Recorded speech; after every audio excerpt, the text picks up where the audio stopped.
I want to speak directly to those in Alabama's 4th Congressional District that may perhaps be members of the Democratic Party or at least lean left and typically vote for Democrats. You may be aware that the 4th Congressional District is one of the reddest congressional districts, not just in the state, but in the country.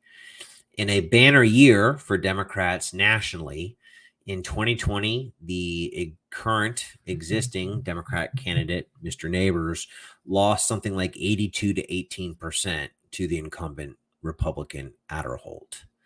Now, I would argue that the state GOP has unfavorably drawn the congressional district so that the Democrat Party gets one safe seat in District 7, and they have carved up the rest of the state to, again, make non-competitive races. So why am I saying all this? Well, I think you have 3 names on your ballot this fall. And I know that there are some issues that I, as a libertarian, would probably agree with you on. And I'd like to answer any and all of your questions. But in this 3-way race, we have to look at history and look at data and the demographics and voting patterns of Congressional District 4.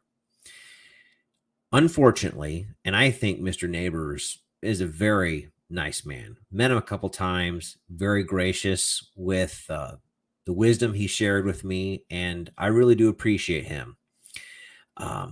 It is my personal belief that the demographics do not align to give him a competitive shot at winning the seat.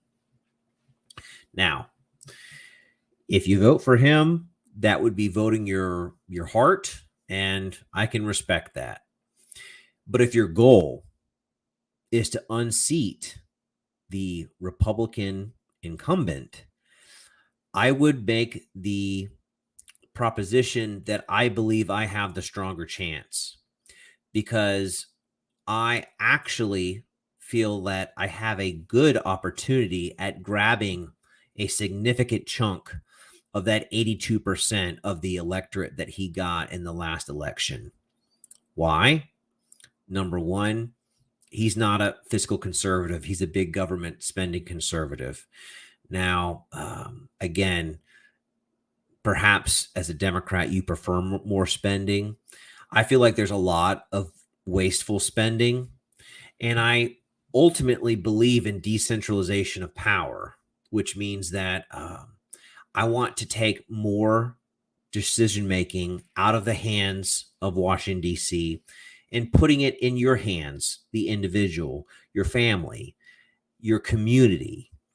And ultimately, I feel like you have 2 options, right? That's beyond the incumbent Republican.